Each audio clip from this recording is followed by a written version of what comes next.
नमस्कार, मैं रमाकांत गुप्ता और आप देख रहे हैं नेशन 24 न्यूज। खबर कानपुर देहात से है। कानपुर देहात के मूसा नगर में नगर पंचायत की सरकारी जमीन पर कब्जा का मामला सामने आया है। नगर पंचायत चेयरमैन प्रतिनिधि विनोद निषाद ने पूर्व प्रधान और सपा नेता नसरुद्दीन पर सरकारी जमीन पर कब्जा करने के गंभीर आरोप लगाए। उनका दावा है कि जमीन को कब्जा मुक्त कराने के लिए वे लंबे समय से अधिकारियों से लेकर जनप्रतिनिधियों तक शिकायत कर चुके हैं, लेकिन अब तक समाधान नहीं हुआ। दरअसल आरोप है कि वर्ष 1990 से 91 में नसरुद्दीन के प्रधान रहते ग्राम समाज की जमीन पर कुछ लोगों को पट्टे दिए गए थे। पट्टाधारियों ने जमीन पर कोई निर्माण नहीं कराया और जमीन खाली पड़ी रही। बाद में नगर पंचायत के गठन के बाद ये जमीन नगर पंचायत में शामिल हो गई। नगर पंचायत की ओर से खाली जमीन पर टेम्पो स्टैंड का बोर्ड भी लगाया गया। आरोप है कि वर्ष 2023 से 24 में पूर्व प्रधान नसीरुद्दीन ने पट्टाधारकों के बेटों से इसी जमीन की दोबारा रजिस्ट्री अपने नाम करा दी और निर्माण शुरू करा दिया। शिकायत के बाद अधिकारियों ने निर्माण कार्य रुकवा दिया। हालांकि चेयरमैन प्रतिनिधि का आरोप है कि निर्माण रुकने के बावजूद जमीन पर कब्जा बना हुआ है। इतना ही नहीं, नगर पंचायत की कुछ जमीन पर निर्माण कर दुकानें बनाए जाने का भी दावा किया गया। सरकारी जमीन को बचाने के लिए चेयरमैन प्रतिनिधि ने डीएम कार्यालय में मुकदमा दायर किया। उनका कहना है कि मामले में अब तक 52 तारीखें बढ़ चुकी हैं, लेकिन समस्या का समाधान नहीं हुआ। वैसे नगर पंचायत की जमीन को काफी हद तक कब्जा किया जा रहा है और कब्जा करने का प्रयास किया गया। क्या कहेंगे आप इस मामले पर? नगर पंचायत की ज़मीन हमारी गजनेर रोड मूसा नगर में 14 बिस्वा नई पड़ती के नाम से दर्ज है, जिस ज़मीन पर अभी पूर्व में नसरुद्दीन कुरैशी ने कब्जा किया था। नसरुद्दीन कुरैशी ने सन 1990 में कई लोगों के नाम पट्टे किए थे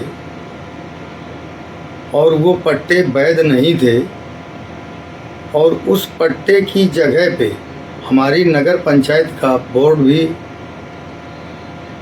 टेम्पो स्टैंड के लिए जगह प्रस्तावित थी, जिस पर नगर पंचायत की टेंडर की प्रक्रिया भी हो गई थी।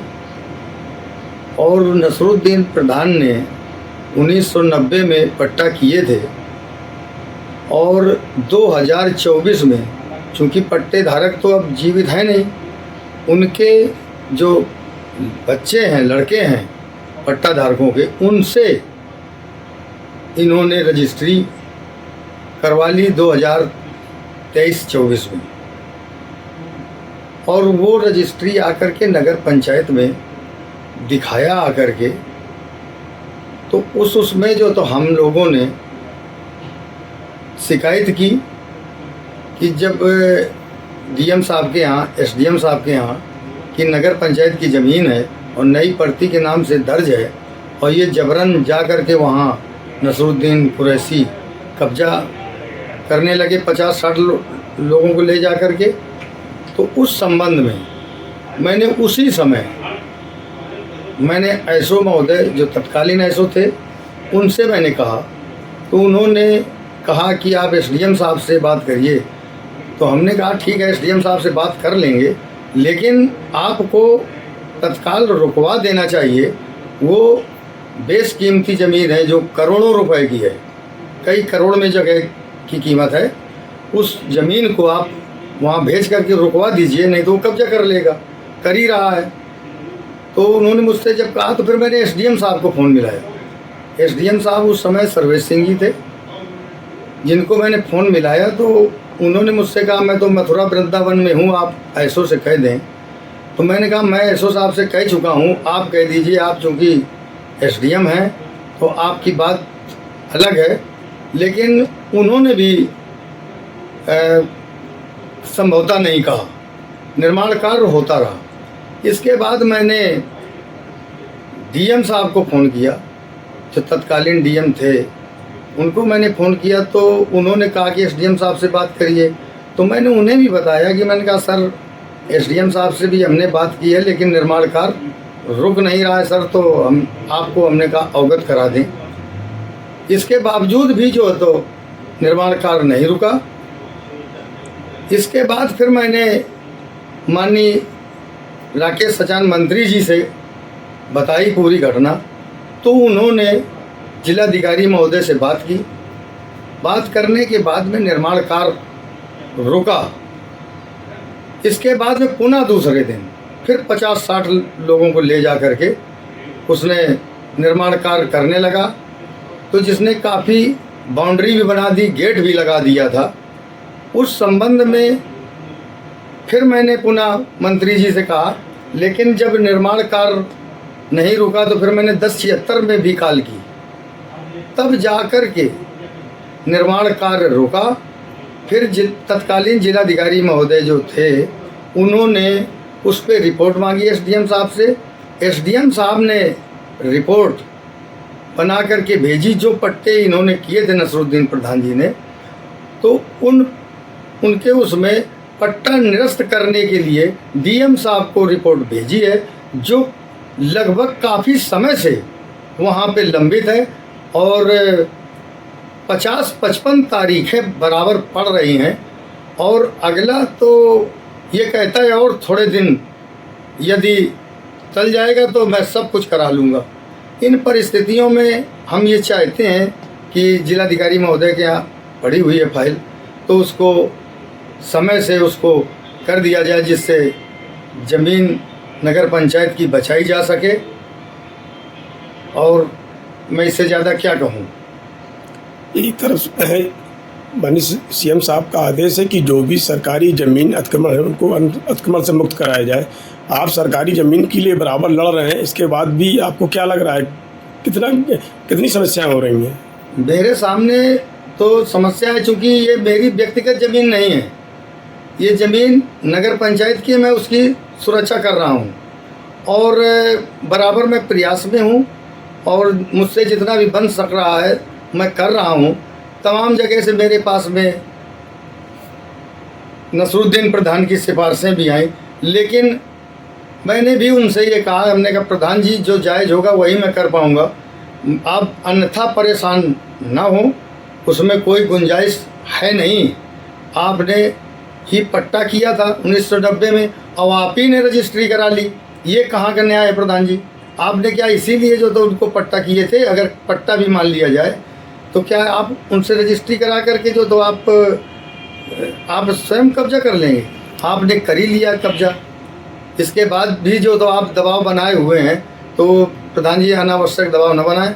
मैं दबाव किसी भी तरीके से मानने के लिए तैयार नहीं हूँ। मैं तो यही चाहता हूँ कि नगर पंचायत की ज़मीन को किसी तरीके से कब्जा मुक्त हो, जिससे जो सरकार की भावी नीति है वो सही तरीके से ज़मीन पे खरी उतर सके। क्या जिलाधिकारी के यहाँ ये मामला लंबित चल रहा है, कोर्ट में कितनी तारीखें पड़ चुकी हैं और इस पर जो संबंधित विभागीय अधिकारियों को रिपोर्ट गई है वो नगर पंचायत के फेवर में है? नगर पंचायत के फेवर में तहसील से रिपोर्ट एसडीएम साहब के द्वारा भेजी गई है, वो नगर पंचायत के ही फेवर में है, चूँकि नगर पंचायत की ज़मीन है और जिलाधिकारी महोदय के यहाँ कोर्ट में लंबित है फाइल। कितनी तारीखें अब तक पड़ चुकी हैं? तारीख 52 तारीख से ऊपर पड़ चुकी है।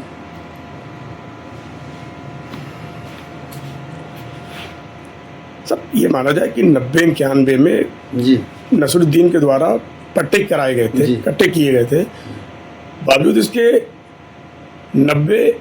2023-24 में इन लोगों से दोबारा रजिस्ट्री करा ली गई। तो क्या उस ज़मीन उस दरमियान ज़मीन खाली पड़ी रही? क्या था पूरा मामला? पूरी ज़मीन खाली पड़ी हुई थी, आज भी खाली है और उस पर जो थे इसी नसरुद्दीन ने कब्जा करके बाउंड्री गेट लगा दिया था, वो बाकी इसके पहले पूरी खाली पड़ी हुई थी और नगर पंचायत का बोर्ड पहले से लगा हुआ है, आज से नहीं। नगर पंचायत में जब ये नगर पंचायत का गठन हुआ है यहाँ पे, तब से वो ज़मीन खाली पड़ी हुई थी।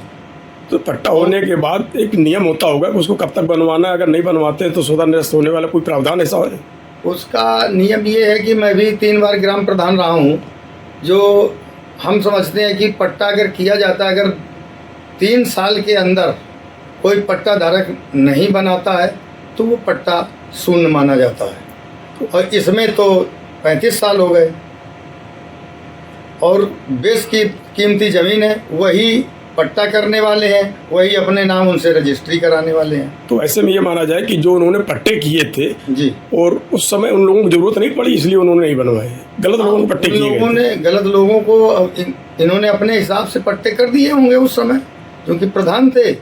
तो कि बाद में हम अपना उनसे रजिस्ट्री करा लेंगे तो पट्टा धारक तो बचे नहीं, वो तो बेचारे ख़त्म हो गए 35 साल में।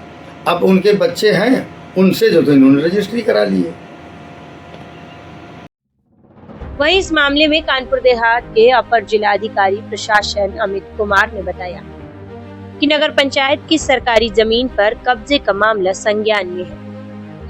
मामले में एसडीएम भोगनीपुर से जांच रिपोर्ट मांगी गई थी। फिलहाल प्रकरण कोर्ट में विचाराधीन है और प्रशासन के मुताबिक जल्द ही सरकारी भूमि को कब्जा मुक्त कराने की कार्यवाही की जाएगी। क्या कार्रवाई होगी? इस संबंध में हम लोगों ने जांच कराया था। जब मूसानगर ग्रामीण क्षेत्र में था उस दौरान पट्टा किया गया है और पट्टे की कार्रवाई को प्रथम दृष्टया अवैध पाने जाने की वजह से उसके कैंसिलेशन के संबंध में आख्या जिलाधिकारी महोदय के न्यायालय में प्रेषित की गई है। उस पर गुणदोष के आधार पर ही आगे कार्रवाई की जाएगी। अब सवाल यही है कि अगर जमीन नगर पंचायत की है तो उसे कब्जा मुक्त कराने में इतनी देर क्यों हो रही है, और अगर जमीन पर निजी दावा सही है तो उसके दस्तावेज क्या कहते हैं। फिलहाल मामला कोर्ट में है और प्रशासन की जांच रिपोर्ट के बाद ही स्थिति पूरी तरह साफ होगी। कानपुर देहात से रमाकांत गुप्ता की खास रिपोर्ट।